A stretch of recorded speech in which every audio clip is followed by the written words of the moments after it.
Hello everyone, this side Preet Kamal and today we'll be discussing about the subject details of VLSI. जैसे कि हम लोग discuss कर रहे थे about the VLSI practicals, तो आज हम नेक्स्ट प्रैक्टिकल करने वाले हैं, तो that is the Johnson counter 8 bit Johnson counter हम लोग डिस्कस करने वाले हैं. तो let me share my screen with you all. So this is how we have done the Johnson counter as आप लोगों को पता है कि हम लोगों ने ये चीज़ लिखी थी एंटिटी वगैरह एंड जेनरिक में हमने साइज डाला है 8. इसको इसलिए जेनरिक को यूज़ किया है क्योंकि अगर आप 4 बिट काउंटर यूज़ करना चाहते हो या 8 बिट काउंटर यूज़ करना चाहते हो या किसी भी तरीके से उस चीज़ की मूवमेंट जो है उसको देना चाहते हो, तो अगर आपने साइज़ यहाँ पे डिफाइन किया होगा, उसकी इंटीजर वैल्यू गिवन होगी या दी होगी आपने इंटीजर वैल्यू उसको, तो यहाँ पे 4 बिट का बनाइए, आप 8 बिट का बनाइए, आप 16 बिट का बनाइए, you do not have to change anything, right. तो जेनरिक से आप लोग किसी भी तरीके का काउंटर जो है यहाँ पे उसकी वैल्यू चेंज करके उसको आप चेंजेस उसमें कर सकते हैं. तो क्लॉक रीसेट यूज़ किया है एज एन इनपुट और क्यू यूज़ किया है एज एन आउटपुट. तो जैसे कि हम लोग जानते हैं कि जॉनसन काउंटर जो है वो कैसा होता है, तो let me remind you once. It is something like इस तरह से हमने फ्लिप फ्लॉप्स जो हैं उनको आपस में कनेक्ट किया होता है, राइट. तो फॉर एग्जांपल यहाँ पे 4 जो फ्लिप फ्लॉप्स हैं हमने आपस में कनेक्ट किए हैं, तो यहाँ से कनेक्टेड है, this is all, these are all connected to each other, right. और लेकिन ये जो हमारी आउटपुट है, तो यहाँ पे आउटपुट हर एक की क्यू और क्यू बार, राइट, दो आउटपुट्स आती हैं. तो अगर मैं ये क्यू बार आउटपुट को यहाँ से कनेक्ट करके इसकी इनपुट के साथ जोड़ दूं, तो इस तरह के जो काउंटर होते हैं जिसमें एक फ्लिप फ्लॉप्स यूज हो रहे हैं, यहाँ पे फॉर एग्जांपल हम डी फ्लिप फ्लॉप यूज कर रहे हैं, राइट. तो यहाँ पे अगर इस नॉट की आउटपुट को लास्ट वाले जो हमारा फ्लिप फ्लॉप है उसकी बार वाली आउटपुट को अगर मैं फर्स्ट वाले की इनपुट के साथ कनेक्ट कर देती हूँ, तो यहाँ से क्लॉक सिग्नल जो है वो एज इट इज सबको कनेक्टेड है, यहाँ से यहाँ से यहाँ से, right. Clock signal it is connected to all, reset signal is connected to all. लेकिन जो इनपुट है वो हम बाहर से कहीं से नहीं दे रहे हैं, इंटरनली ही उसको इनपुट जो है वो कनेक्ट कर रहे हैं, और वो इनपुट जो है वो लास्ट वाले क्यू बार से यहाँ पे कनेक्ट हो रही है. तो that means what will happen here, यहाँ पे होगा क्या कि फॉर एग्जाम्पल यहाँ पे अगर सिग्नल आ रहा है 0 0 0 0 इनिशियली, अगर वो ये सिग्नल आ रहा है, तो जॉनसन काउंटर किस तरीके से वर्क करेगा, जब नेक्स्ट क्लॉक पल्स आएगी, तो नेक्स्ट क्लॉक पल्स से व्हाट विल हैपन इज, यहाँ पे जो क्यू बार है, तो अगर यहाँ पे आउटपुट 0 होगी, डी फ्लिप फ्लॉप में 0 इनपुट देंगे तो 0 आउटपुट आएगी, यहाँ पे आउटपुट 0 होगी तो यहाँ पे हो जाएगी 1. This 1 will come to this input side, right. तो यहाँ पे आ जाएगा 1, राइट. तो यहाँ पे 1 0 0 0 इस तरह से आएगा. अगर आप इधर से इधर देख रहे हैं तो it will be something like this, तो इस तरह से भी आप उसको रीड कर सकते हैं, राइट. तो यहाँ पे आ जाएगा 1, यहाँ पे आ जाएगा 0, अब फिर से यहाँ पे 0 है तो फिर से यहाँ पे 1 आ जाएगा, तो ये 1 आगे चला जाएगा, here 1 1 and it will be 0 0. तो इस तरीके से आपकी आउटपुट जो है वो टर्न बाय टर्न, अगर आप 8 इनपुट्स की बात कर रहे हो तो 1 by 1 the output will change, right. तो इस तरीके से आपकी आउटपुट जो है वो हमेशा चेंज होती रहेगी. 1 1 जो है वो बढ़ता रहेगा, जब ऑल वंस हो जाएंगे तो दोबारा से वापस ऑल जीरोस पे नहीं आएगा. अगर ऑल वंस हो जाएंगे तो उसके बाद 1 बाय 1 फिर वो 1 1 कम होते जाएंगे और 0 जीरोस में ऐड ऑन होते जाएंगे. तो ये प्रोसेस जो है वो चलता रहेगा, राइट.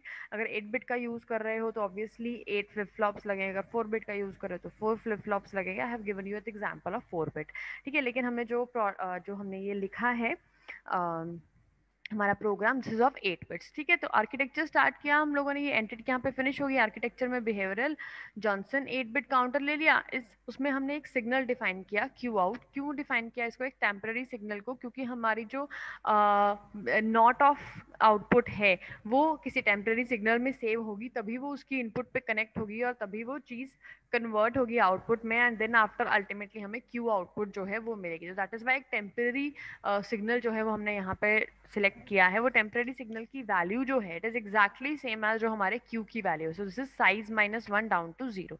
तो साइज इज यहाँ पे 8 यानी कि 7 डाउन टू 0, तो मतलब 8 बिट का आपका काउंटर हो गया.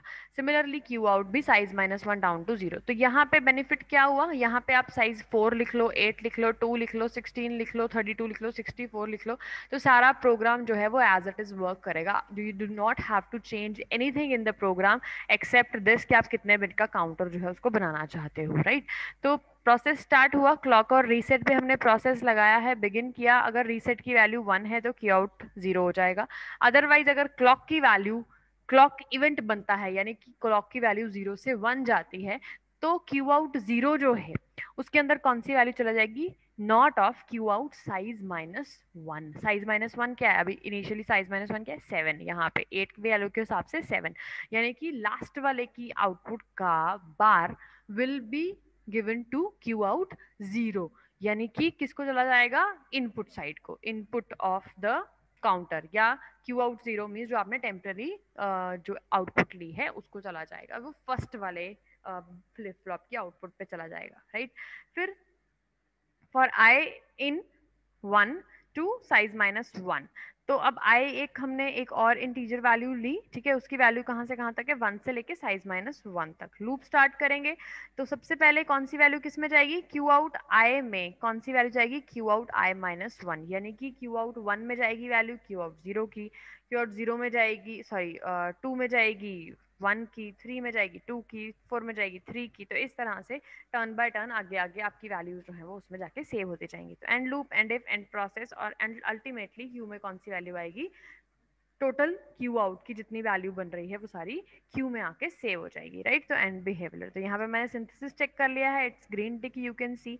सिंटेक्स चेक कर लिया है, इट्स ग्रीन टिक. आप आरटीएल स्कीमेटिक जो है उसको चेक कर सकते हो, right. So this is R RTL schematic. I wish आपको नजर आ रही है ये, राइट. तो इसको अगर मैं डबल क्लिक करती हूँ and I will show you कि this is the schematic, this is your Johnson eight bit counter जो हमें यहाँ पे नजर आ रहा है, right. Then after let's do it. अब ये चीज करते हैं हम यहाँ पे सिमुलेशन. अब सिमुलेशन का टर्न आ गया, राइट. तो अब सिमुलेशन के टाइम पे what is happening, green tick again, right. तो सिमुलेशन इसका मतलब बिल्कुल सही है, राइट. अब हम इसको सिमुलेट करेंगे एंड इसका बिहेवियरल मॉडल जो है उसको हम लोग चेक करने वाले हैं, राइट. तो अभी आपको ये चीज नजर नहीं आएगी बिकॉज ये सेकेंड विंडो में खुलता है and we have to share it again. तो अब मैंने दोबारा से शेयर किया है, तो this you can see this is a simulation window, और जहाँ पे आप लोग देख सकते हो क्लॉक की वैल्यू अभी अनडिफाइंड है, रीसेट की वैल्यू अभी अनडिफाइंड है, क्यू आउट की वैल्यू अनडिफाइंड है, साइज इज डिफाइंड क्योंकि साइज क्या है 1000 यानी कि 8 8421, उसके हिसाब से आप देखिए तो 1 किस पे है, 8 वाले पॉइंट के ऊपर. तो that is why it means this is the eight bit Johnson counter. तो अब सबसे पहले हम लोग क्या करेंगे, क्लॉक इवेंट को 1 रखेंगे कि हमारा क्लॉक इवेंट जो है वो वर्किंग कंडीशन के अंदर है. उसके बाद we will reset the circuit first. क्यों, क्योंकि हमने इसको कोई भी इनपुट बाहर से कनेक्ट नहीं करी है, तो इसलिए अगर हम इसको बाहर से कनेक्ट नहीं की है तो इंटरनली अगर हम इसको रीसेट करेंगे तभी इनिशियली वो वैल्यूज ऑटोमेटिकली 0 0 हो जाएंगी. अब इसके बाद व्हाट विल हैपन, हम क्या करेंगे, फोर्स कांस्टेंट करेंगे और रीसेट की वैल्यू को 0 कर देंगे, राइट. अब रीसेट की वैल्यू यहाँ से 0 कर दिया, क्लॉक इवेंट को हम क्या करेंगे, फोर्स कांस्टेंट 0, क्लॉक इवेंट को भी 0 कर देंगे. क्यों 0 किया, क्योंकि अब हम ट्रांजिशन करने वाले हैं 0 to 1.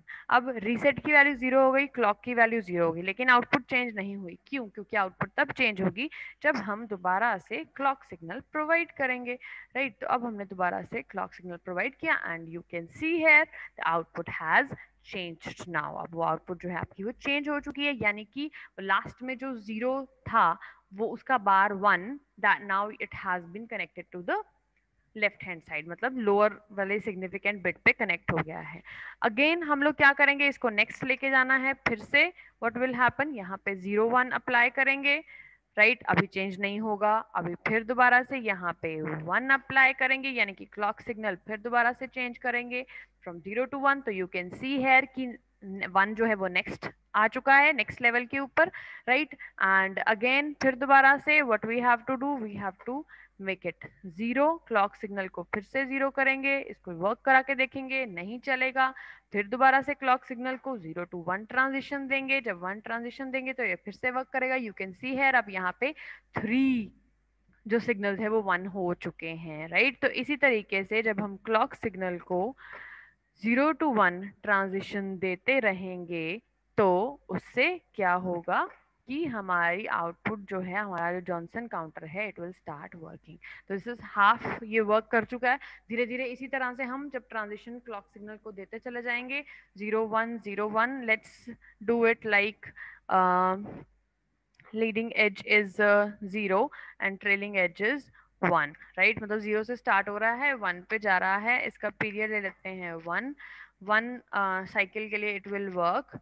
तो यहाँ पे ये देखो, so it is moving, right? तो you can see here next cycle में देखो 1 1 1, ठीक है। तो इस तरीके से 1 by 1 आपका जो सिग्नल है it is changing. Next cycle में वो चेंज हो रहा है, नेक्स्ट में फिर चेंज हो रहा है, नेक्स्ट में फिर चेंज हो रहा है, तो इट इज चेंजिंग। तो मैंने क्लॉक इवेंट दे दिया, तो अब वो क्या कर रहा है, turn turn by turn it is working again and again, right? So this was all about the 8-bit Johnson counter of VHD well code of 8-bit Johnson counter. I wish it is all clear to you. If still there will be any doubts, we will be taking them live. Till then, take care and bye bye.